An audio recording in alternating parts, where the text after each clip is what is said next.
Ladies and gentlemen, welcome back. And now we will continue our symposium. This symposium will be led by President of APTISI. Let us welcome on stage, convener of the symposium, Mr. Urip Purwono, PhD. Also, all presenters of the session, Mr. Alistair Macleod, Tertiary and Professional Education Services Director, ACER, Mr. Colin Watson, CEO, ACER UK, Mr. George Iwan Marantika, Deputy Chairman for International Relations of Indonesian Private University Association, APTISI.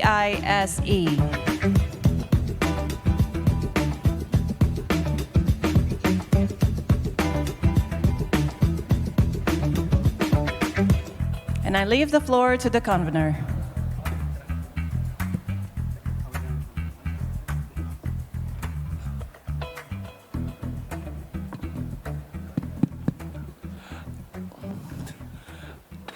Thank you, Master of Ceremony, host, ladies and gentlemen, participants, distinguished guests. First of all, thank you for being here in this symposium, the last symposium on this conference.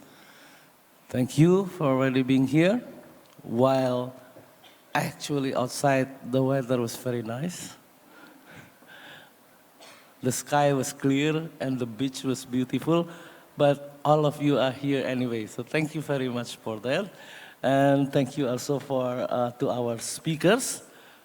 We are going to have a symposium on important topics, at least for Indonesia, which is the perspective on university entrance admission tests.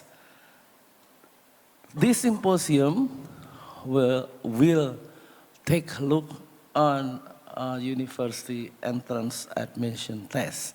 This is important because at least for Indonesia, where almost all the student perspective when they are in the basic educations is they see it as a stepping stone toward higher education. In that sense, then the admission test for higher education or college admission test will have a trickle-down effect on the student learning and also actually the education and how students will study in high school, high school and elementary school. So for today, we have three distinguished speakers. In order, we are going to have first Dr. George Iwan Marantika. He's a Deputy Chairman for International Relations of Indonesian Private University Association, which is APTISI. And our second speaker will be Dr. Colin Watson,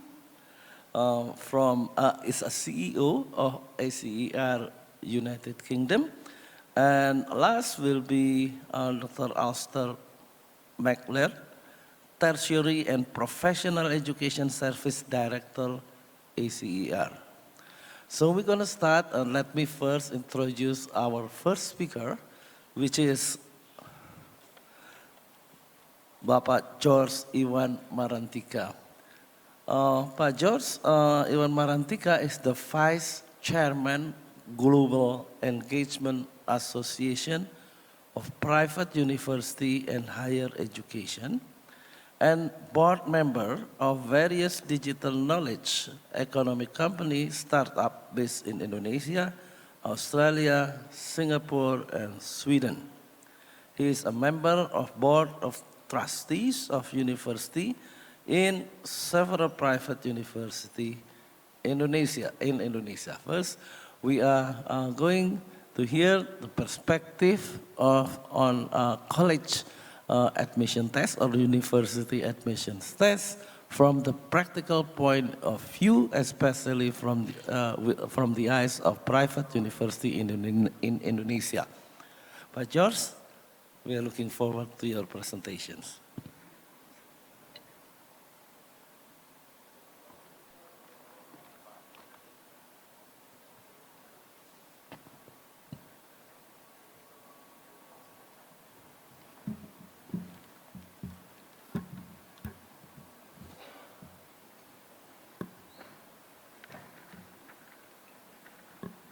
Pardon?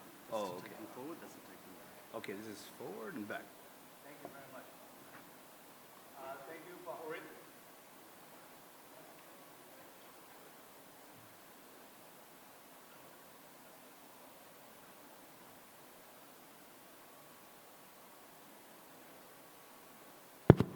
Thank you, Pak Orit, our moderator today.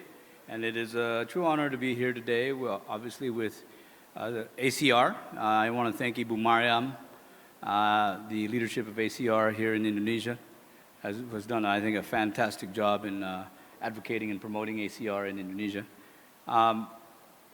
Obviously, I noticed there's a lot of Indonesian educators here, and also from several countries, international educators here. For APTISI, what I'm going to share with you is the perspective of the private sector. So this perspective is the perspective of private higher education institutions, and this is pretty much on the ground as practitioners that we see on the ground as higher education institutions related to this particular topic, and that is entrance admission. Yeah. And I'll take a broader view, first of all, of our role in the Indonesian higher education landscape. Specifically, currently, next, yeah, oh, this is, I use this, yeah, right. Okay. Currently, APTISI is part of providing recommendations for the incoming government, the president-elect and his team in the education sector. And we have had various consultations with the president-elect and his team. And in fact, several of our colleagues are part of the president-elect's team in providing recommendations for the higher education sector in particular, but for the education sector in a broader landscape. And just ratified by government, or by parliament last week, is the refocusing of education sector in Indonesia, and that is there will be three. The whole ministry is split up into three: higher education, education, and then culture. And that was basically part of the consultations that we had launched since March this year. 8 consultations with the president-elect's team involving very well-known educators in this country, such as Professor Laude Kamaludin, our chairman Budi Jatmiko. I was involved myself. Former Vice Minister Fasli Jalal, very well-known educator here in Indonesia, and also former Higher Ed Director Ridwan. Yeah. So we have had a lot of consultations, including with our colleagues that are currently in the ministry, to formulate what our view is, and this will have a trickle-down effect on the topic we have today, and that is related to admissions. And the reason why we see this is because we can see, the higher education sector, for lack of a better term, is the consumer of K-12 outtakes. Yeah, we call them offtakes. Yeah, we are the consumer. Yeah, we receive that offtake, and we see that in Indonesia, K-12 really needs to have a lot more focusing. We view that the higher education sector in Indonesia is mature and established. It's not perfect. There's a lot of work to be done, but that sector can survive on its own 2 feet. The reason why is because 92%, I'll share with you, of higher education sector is the private sector. And we receive practically zero government funding. So we see this sector as mature and somewhat established. It's not perfect. It needs a lot of work to be more competitive, especially globally and regionally in Southeast Asia. But we see that this sector can survive there could be some more injection into the sector, but it can survive. Why do we say that? Because it relates to the K-12. We view that a lot of more Indonesian resources should be invested in K-12, because we can see that from the offtake of students that we receive from K-12, that in Indonesia it's elementary school, junior high, high school. We can see that in the quality of the students that receive. It's a lot of discrepancies. I think through this seminar, or 2-day seminar, you have heard yourself what the challenges are. We view that teachers' welfare, there needs to be more focus on teachers' welfare in the K-12 sector. So resources should be put into that. Again, higher education in Indonesia can take care of itself. That's our view. 92% of the sector can take care of itself.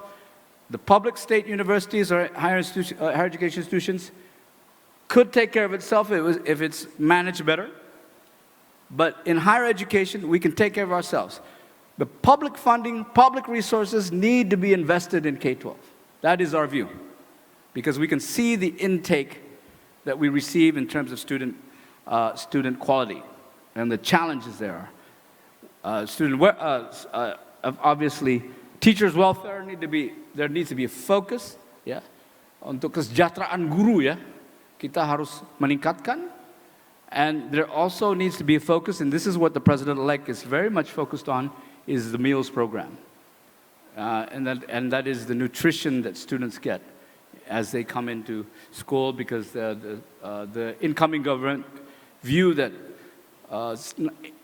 82 million students do not have proper nutrition. So it's a holistic approach, and we, the higher education sector, at least the private higher education sector, are willing to contribute where we can. And from that particular perspective is that we can stand on our own 2 feet. If government needs to support, we'll be happy to have investments in research and also scholarships. But higher education can be managed, I think, self-sufficiently. That is our view. Now, how does that relate to what are the topics of discussion today? Well, just a little background on our profile. So we have APTISI is our members are 4,492 as of today, consisting of universities, academies, institutes, higher education institutions. In comparison to state providers, which is about 368, which are 127 are universities, higher education institutions, and 241 are professional education institutions. This is the state. The private itself, so the private sector itself, in our member base is 92% of Indonesia's higher education sector from the prospective institutions. In terms of the authorized program disciplines, we've established 24,699 program disciplines nationwide that are offered to Indonesians. And APTISI members employ close to 300,000 full-time lecturers and academics, supported by 700,000 supporting staff. So the member base, which serves 7.5 million students, I think is, you might say, quite significant in terms of its role, our member base in the higher education sector, and in terms of the impact, you might say it's the elephant in the room. Yeah. And this is very characteristics of countries that are large population countries. Indonesia is about 300 million population. The US is 350 million population. So these percentages are very characteristic of large population countries where the private sector has a large role in providing education in the country. Now, related to, because ACER, Australia Council of Education Research, is an Australian organization, so I put out some information on international cooperation we have with Australia, Western Sydney University, UTS Macquarie. In fact, in Western Sydney University, I'm a Vice Chancellor Fellow there, so involved in a lot of its development. Monash University, which established also in Indonesia. So Western Sydney has a full international program in Surabaya. That's just inaugurated last December. Monash University has a master's program in Jakarta. And in Victoria, so we're with Monash RMIT La Trobe in Western Australia, Curtin University, Murdoch, Notre Dame, Edith Cowan. Even in Tasmania, we have cooperation with University of Tasmania, ACT, University of Canberra, and with the RTOs, we're involved with ACPET, which is now called, sorry, this is a misspelling, which is now called ITECA. So that's the RTOs in Australia. So our relationship with Australia is there's a long history we've had with Australia, the education sector in Australia, and it's quite deep. We send a lot of our lecturers at 300,000 base for academic upgrades to master's program to PhD program. So it's a quite deep relationship with Australian providers. So I just added this because ACER is the Australian Council of Education Research. So just a little add to that particular aspect. Now, in related to the particular topic at hand, and that is admissions acceptance. So we did in preparation of this conference, I call it straw poll. Yeah? Straw poll meaning is not really scientific. Jadi ini straw poll itu nggak ilmiah sebenarnya. Tapi just calling around, asking our members, what are your average acceptance rates are. So based on this particular topic, our top private higher education institutions would claim. Now I'm gonna use the word claim here. Yeah, 16% acceptance rate. So we have a university. I talked to the rector of the university, Amikom, which is a top IT university in Yogyakarta. They have a 15,000 application. Their average acceptance is 2,500. Yeah, so that's 16%. Yeah. Now, a lot of the good private higher education institutions are 50% acceptance rate, but most of the rest of the group is 70 to 90%. So the rejection is low. And that's why I talked to Bu Mariam. So if you talk about this particular topic, admissions, in terms of how do you relate that when you have 4,492 higher education institutions in the private sector, crossing from Aceh to Papua. Even in Papua alone, we have 500 members. Yeah. So, across the whole country, how do you relate this in terms of admissions when basically there is also a high need of acquiring students? So how does that relate it? And I think Bu Mariam gave me a very interesting answer, and you can look at it from how to utilize in terms of the psychological analysis. Yeah? And I agree, because the reality is the intake that we receive, we still need to build up a lot.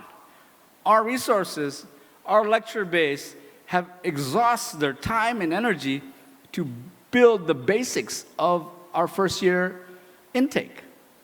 Why? Because like I shared with several of you during lunch, the K-12, when we receive from the upstream, which is the K-12, there is a very big discrepancy in quality. Yeah. So are they really ready for higher ed? Not necessarily so. So we have to retrain, redevelop into getting them in, and then obviously, that impacts the offtake. Now, where I think this particular topic relates to us, and actually I'm here to listen and learn, actually, is how that can be helped. Now, the new government's policy in which we have helped provide the incoming government with recommendations is that the outlook of the president-elect is that the intake in state universities, the price should come down, but the quality should be high, and that therefore your intake will be lower. The rest of that intake will be absorbed by the private higher education institutions, and so you'll have what they call in economic terms equilibrium in the whole sector. That is the view of the president-elect. Now, obviously, how will state universities survive? I think they are open to survive in master's and PhD programs, and also research, industrial-based research. So that could help. Yeah. But that is the view, and we agree with that view, because that's part of building quality. But on our perspective, the private higher education institutions, our perspective is where this particular topic can help the private higher education institutions, and through a psychological analysis perspective, build a student ready to be in higher education. Because of the 7.5 million students that we, on average, our member base will receive probably 1.5 million students a year.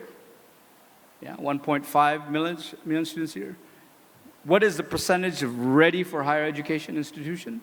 That is still debatable. Still debatable. So therefore, in ending, I want to thank ACER for allowing me to be part of this particular conference.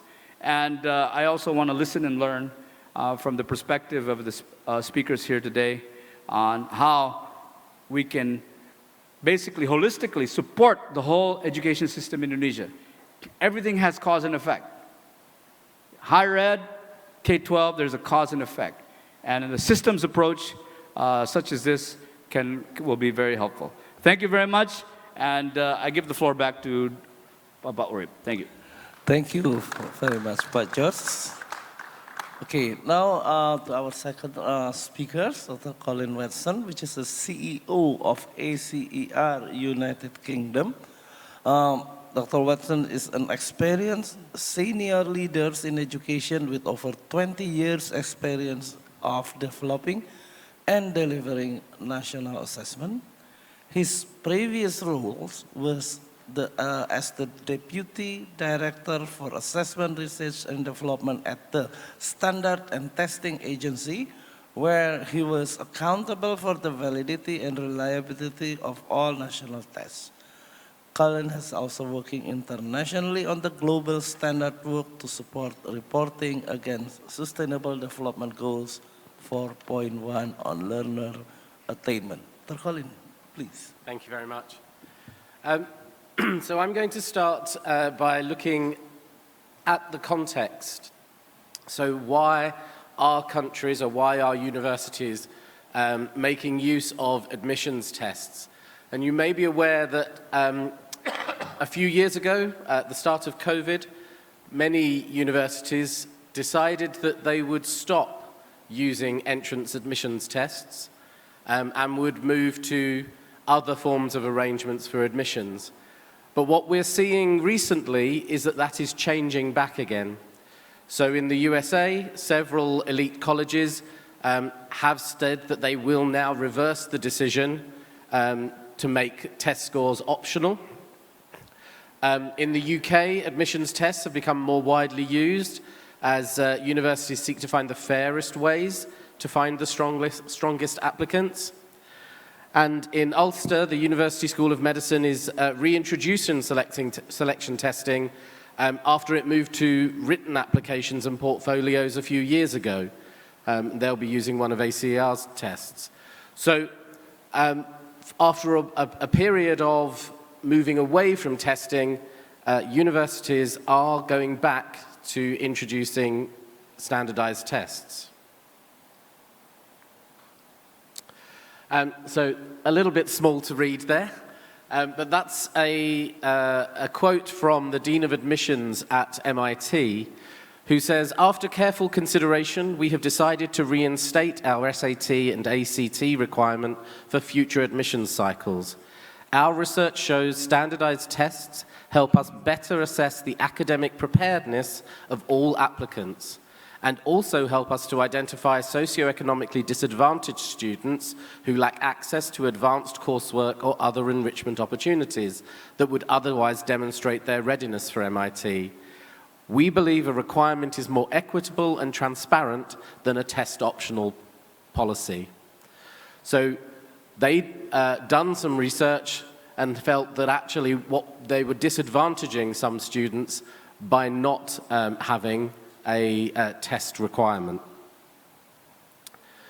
So there are a range of reasons why universities then may choose to introduce selection testing. In some cases, it may be that they feel it provides evidence that the tests are predictive of academic preparedness for the course. It also maybe allows applicants to demonstrate knowledge and skills that they will need for the course that don't come through traditional qualifications that they might receive in school that are often content and knowledge-based and not skills-based. They may feel that they provide additional information that allow admissions tutors to select between applicants when a course is oversubscribed. And as we said, as was found in MIT, it may prove the fairest admissions policy for disadvantaged students because it gives them an opportunity to demonstrate their skills without the need for extensive tutoring and other sorts of preparation activity that obviously disadvantaged students are less likely to have access to. So in the admissions testing that we do at ACER, we tend to focus on reasoning skills. So not the traditional knowledge domains, because we assume that those will be assessed in another way. And we see admissions testing as part of a package of information that admissions tutors have access to when they're making decisions about which students to accept onto the course. So we're trying to provide an additional source of evidence about something that isn't traditionally taught or examined within schools. And we find that those skills of reasoning are usually critical to the successful completion of tertiary education programs. So it's giving some information on the sorts of candidates who are most likely to succeed. ACER follows a full test development process for any assessments that we develop, including these admissions assessments. So that means, first of all, understanding the assessment framework. What constructs are we trying to assess and how should we be assessing them? And then coming up with a test blueprint of what the test will contain. Then we go through a process of item development and review to make sure that those items are assessing the things we think they're assessing. And once we've developed some forms, we trial them and analyze that data based on the trials to make decisions about which items are working, which ones are successful and can be used, and which ones need to be revisited. Once we've got that final form in place, we go through the delivery and scoring, and then we set up a scale so that universities have information on how the candidates have achieved. And that process is an ongoing process to make sure we're continually improving the assessments. So I think I'm now handing over to Alistair.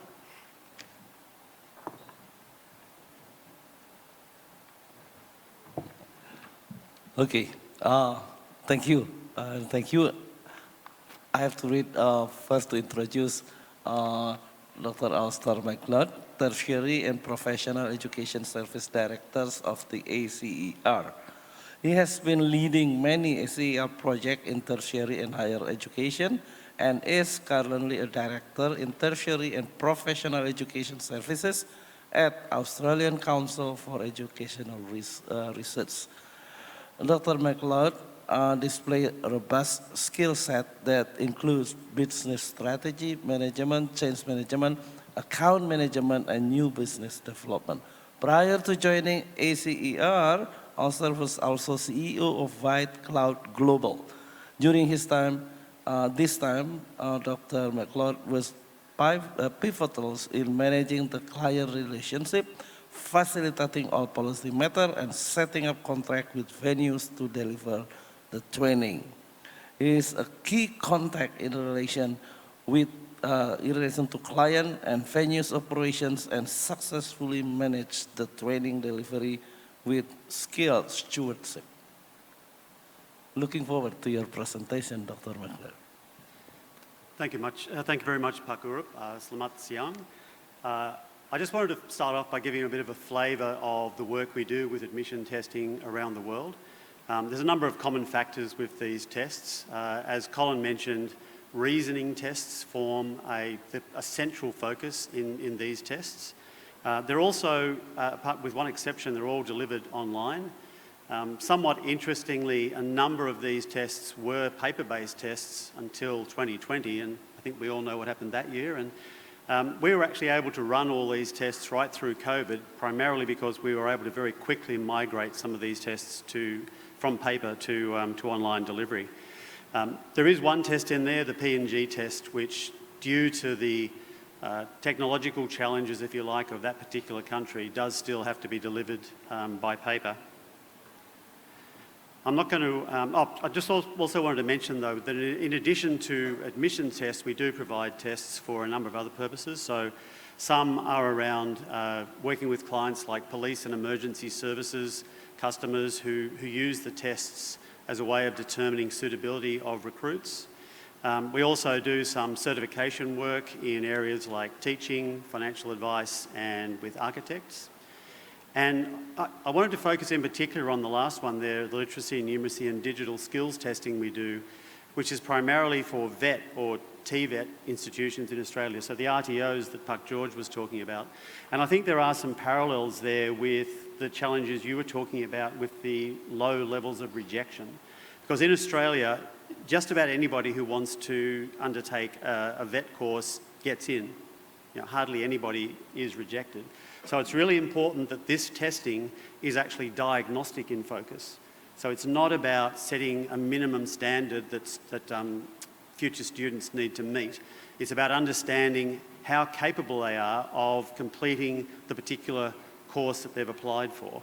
And then if for some reason it's assessed that they don't meet that necessary standard, then typically the institution will maybe allocate a tutor if the applicant is quite close to the minimum standard but not quite there, or they may redirect them to a bridging course so they can actually acquire the necessary skills to complete the course that they're wanting to enrol in. So I think it's interesting based on what you were saying, but in Australia it's the RTOs themselves who actually take on that responsibility. So if they perceive a deficit between the skills they need to see and the skills they believe the actual students possess, they will take the responsibility for trying to bridge that gap. I just wanted to briefly talk about GAMSAT. This is, I guess, one of our pride and joy projects. We've been doing it since the mid-1990s. It's a test that's very difficult. It's a test that's used by graduate medical schools all around the world. Typically, the sort of decisions they have to make are like those high-quality institutions that Puck George was talking about, where maybe only 15 to 20% of candidates actually get to enrol, and the vast majority of people who sit are excluded. And the challenge we have there, of course, is that the quality of the candidates is incredibly high. These are the cream of the cream, if you like, in terms of people emerging from the school system. Well, actually, sorry, they're actually people emerging from graduate studies. Because it's graduate entry, these are all people who already have a first degree. You'll notice down there the numbers. I guess I thought 15,000 tests per annum was quite a big figure, but then we were working with a delegation from Indonesia that Iwan Marantika set up a few months ago, and they were talking about the SNBT and 800,000 candidates a year, and it sort of put things in perspective. I just also wanted to touch on the constructs that we use there. So the written communication one is actually about testing people's ability to develop ideas and then effectively communicate those ideas in writing. And then you've got two reasoning-based tests that are science-based.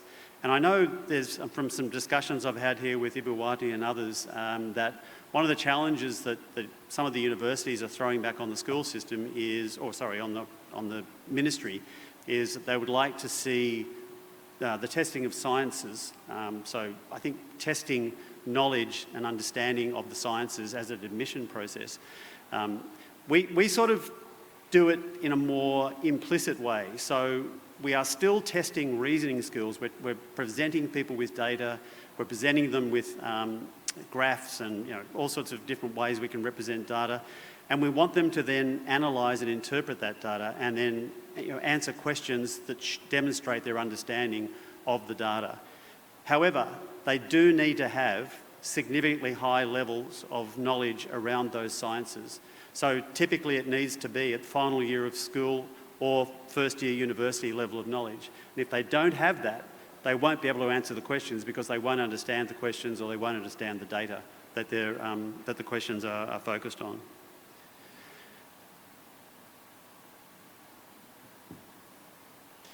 Interestingly too, it's important to emphasise that the medical schools are not solely relying on GAMSAT. They do also then have a range of other metrics that they use, and I've just listed a few of them there.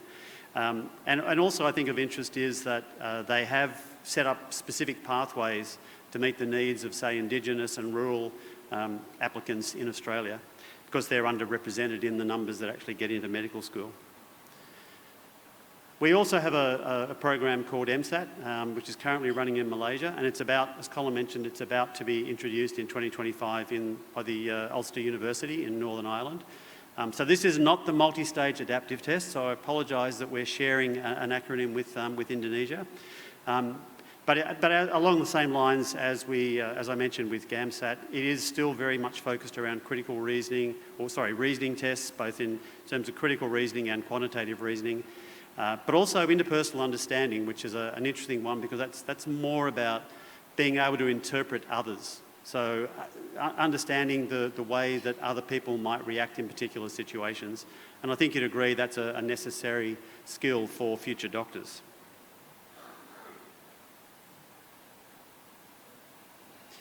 A key point of difference with MSAT is that just about all the other tests I showed you have fixed constructs. Whereas with MSAT, we actually allow our clients to choose. So they can customise the format of MSAT to what they perceive as the most important needs for their particular school. So just in closing, I just wanted to emphasise that because of the way we approach admission testing, we are looking at the use of reasoning skills as the primary tool. Because of that emphasis on academic preparedness that Colin referred to earlier. We are now able to offer some scope around customisation, which we think is important. So rather than sort of a take it or leave it, here's the ACER way of doing it, either take it or leave it, we're now allowing our clients to actually tell us what they see as the most important constructs. And as Colin mentioned as well, there is a very disciplined and detailed test development process that we use to ensure the validity, the fairness, the reliability, the accessibility of our tests. And I'd also, it's not on the slide, but I wanted to just reflect on also the point that Colin raised, that equity is a really key, equity and fairness are really key to the success of our testing processes. Thank you very much. Thank you. Let's give a round of applause. Okay, dear all participants, distinguished guests, we have heard several key points that are important in college admission or university admission tests across Australia, United Kingdom, Indonesia, some illustrations from Malaysia and US. We see some similarities across these is that the use of standardized tests. And that's also happened as well in admission tests for public university in Indonesia, which has a very high selection ratio.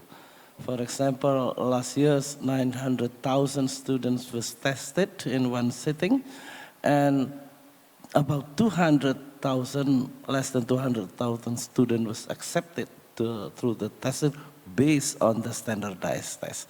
Now maybe we can start this discussion if you have a question and answer. You have a question. And also another point is maybe with this different selection ratio, even in Indonesia with a private university, in UK, and you mentioned some number of the students tested every year, I think the risk of this test carrying out, developing, and delivering the test will be different. Maybe we can start the discussion from that point of view. I can start from previous discussion that in Indonesia the risk is very unique, sometimes unimaginable, but there's all of the trick of the risk that make the test result, the validity of the test result going way down. Maybe each of you can address this before we go to the audience, if they have a question about college admission test. Would you please? Yeah, I'm happy to start. I think there are a number of different risks in any of this sort of work. Obviously, if an assessment is being used to make decisions about the way in which a student's life will go, then it is important that those decisions are made on the basis of fair and objective evidence. And so one of the risks in any assessment like this is that the assessment gives the wrong outcome, and either it's disadvantaging certain students or it's advantaging students, which means that the interpretation of those results is incorrect, and that universities are making incorrect decisions about who the best candidates are for their course. And so that's why we spend so much time in the development of the assessment, checking for the way that different subgroups of the population perform on the different items, and making sure that we're trying to select an assessment, put together an assessment that is as fair as possible. Ideally, you would want an assessment that nobody could be coached for.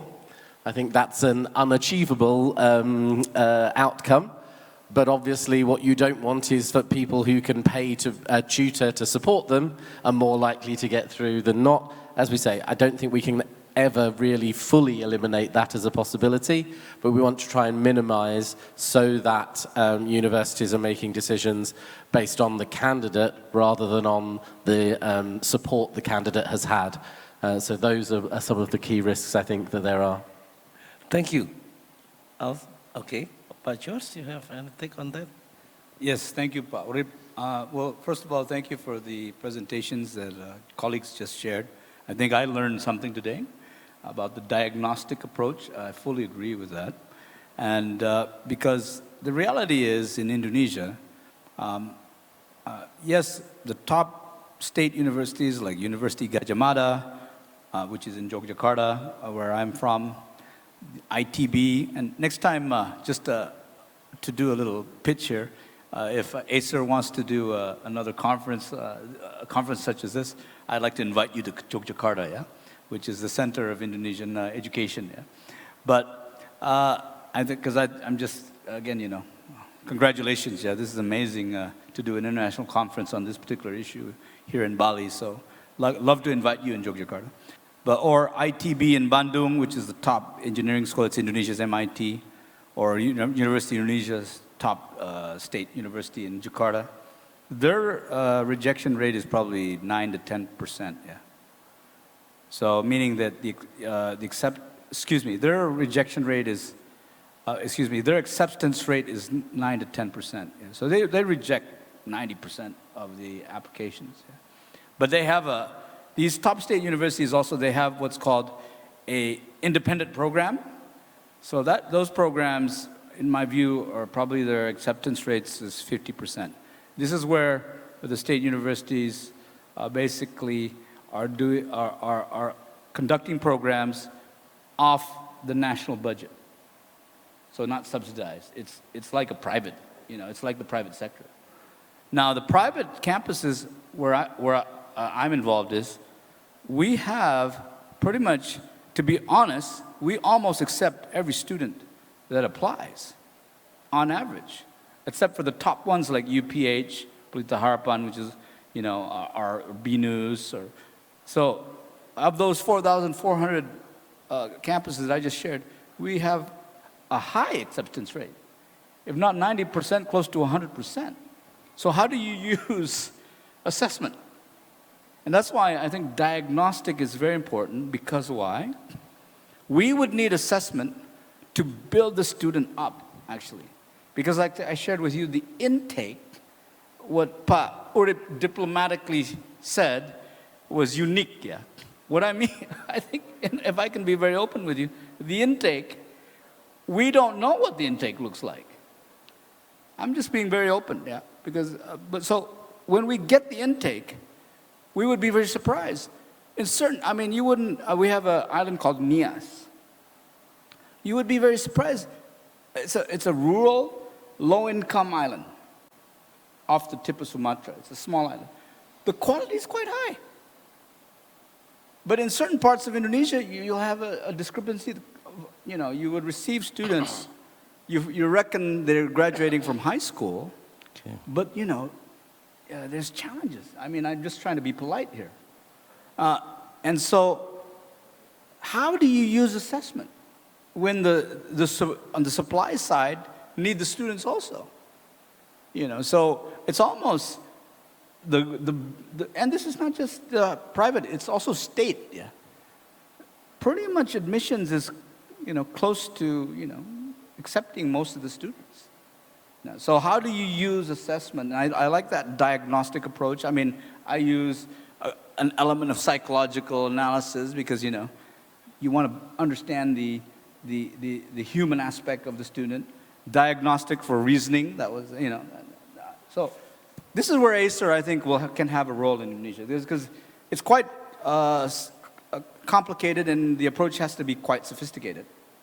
So with the incoming government, you're going to have a much lower acceptance rate in the top state universities. So that means, you know, this like you were saying, I think, well, obviously medical school, you have to have a proper acceptance rate, acceptance assessment testing, yeah, but all of these other testings that I just read here, like STAT, and all, I think ACER could have a role there. But on the diagnostic from the rest of the grouping, that's what ACER probably could play a role in Indonesia. So sorry for being long-winding. I'll give the floor back to you. All right, thank you very much. Now I think it's time. We have time for questions. 1, 2.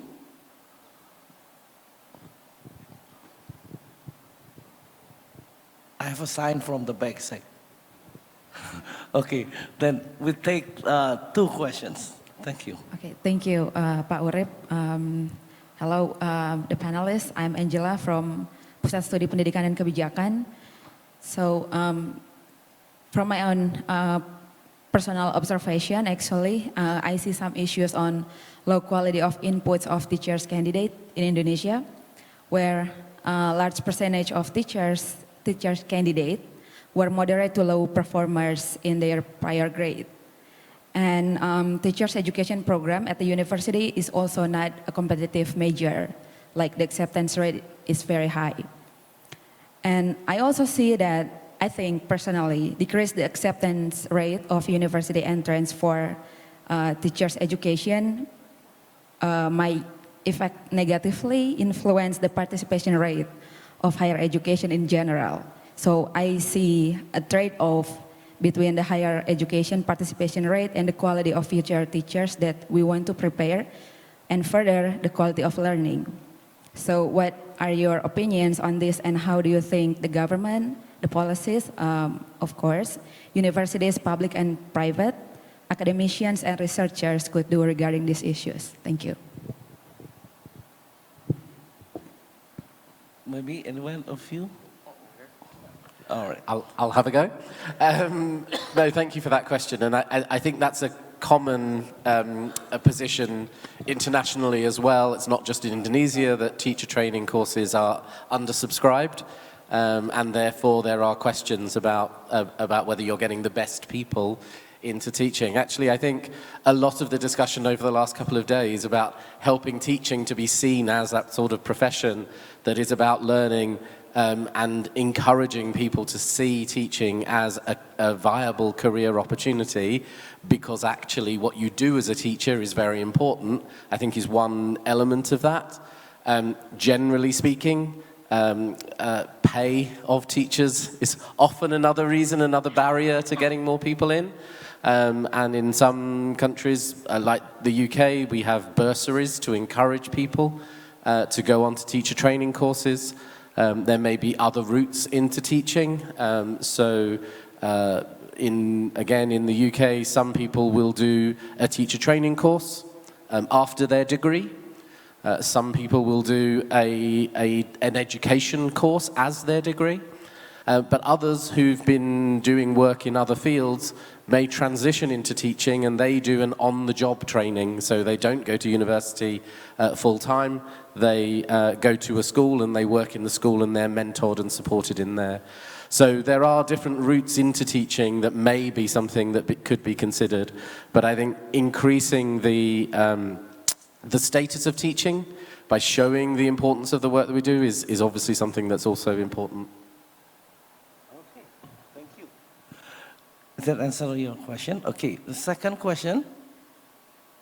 Okay. Okay, thank you. My name is Falosa. I am from University of Queensland. I would like to ask whether the university admission test should focus more domain general aspects, such as quantitative reasoning and reading comprehension, rather than domain specific, such as biology for students who are applying for medical school, for example. And how are, based on your experience, how are those domain general and domain specific correlations toward the academic performance in the university itself? Thank you. The question is whether the college admission testing should focus on Domain general or domain specific? general domain or specific domain. and or a specific domain. Yeah. Thank you for the question. I mean, obviously, we are convinced of and the data would suggest that reasoning tests are a better indicator of the future success of potential students. I guess a lot of it does come down to the extent to which you value and have some faith in the school academic results, because as you noticed in my, I mean, I was talking about GAMSAT, and so there they rely on the grade point average from people's first degrees, but equally there's a number of those tests where the institution is using our test results, which, as I say, focus on reasoning tests, but they're still looking at the final year results from high school and other sort of methods and metrics as well. But at this stage, yeah, we do remain of the view that trying to provide some insight into academic preparedness is important. I did touch on the fact that quite a lot of institutions are also concerned about issues like the extent to which their future students have the necessary levels of empathy, particularly in health and medical type fields. So it is still a growing area. It's not as though it's fixed. The research continues, and we're in constant consultation with our clients about the ways in which we can improve our selection tests. So it's not fixed on any level. But we do believe that reasoning should remain the central focus. All right, thank you. Any addition? No? Just good? Yeah. Okay, thank you. All right, is that answer your question? Okay, thank you very much, dear participants. Let's just give a round of applause to all the speakers. All right, I have to, we come to the end of the symposiums. I know, thank you very much, Alistair and Dr. Wesson, because I know they're on a tight schedules and a car already waiting outside. Though, even though with that tight schedules, they are willing and still enthusiastic in presenting and with discussing with us the college admission test. We see some similarities. We see a different selection ratio and different consequences. We heard about the different pictures in at least three, not 4 or 5, US, Malaysia, Australia, and United Kingdoms, and private university in Indonesia, and I mentioned a little bit about state university in Indonesia that also employed standardized testing because of a high selection ratio. Okay, with that, I would like to thank all the speakers today, and thanks to you all, everybody. The sun is still shine, the weather is still nice. We have time after you grab your coffee, we can enjoy the rest of the day. Thank you to be in this conference. Back to this.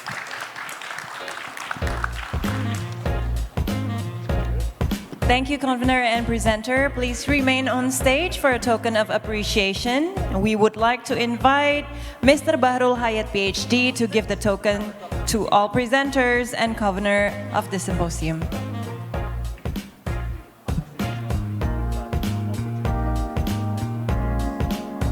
Please kindly stand in front of the table.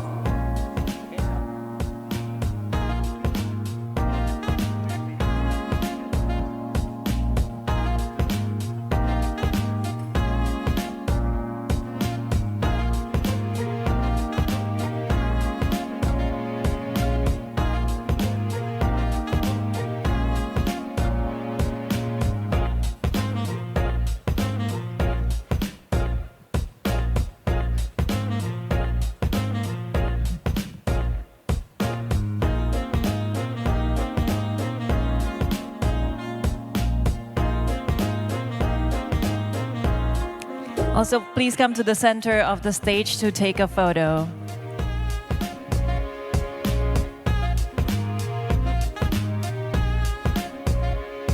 Okay. Photographer ready? Okay. 3, 2, 1, go.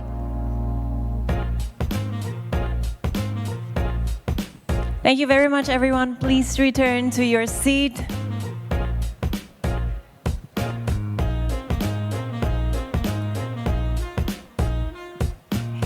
Ladies and gentlemen, this has been a very delightful day. Thank you very much for your presence for the past 2 days. On behalf of the organizing committee, we would also like to thank all of the audience for your attendance and participations. We invite you to join us on networking session that starts at 5:30 p.m. at the Sands Restaurant of Anvaya Beach Resort, Bali. Canapes and drinks will be passed around for 1 hour for all participants. The International Conference on Assessment and Learning is a biannual conference that highlights the importance of high-quality assessment to gather evidence for monitoring learning and informing practices. We are looking forward for the next chance to sit together with all brilliant participants and also speakers. I'm Cheryl Marala signing out. Enjoy the rest of the afternoon. I'll see you next time.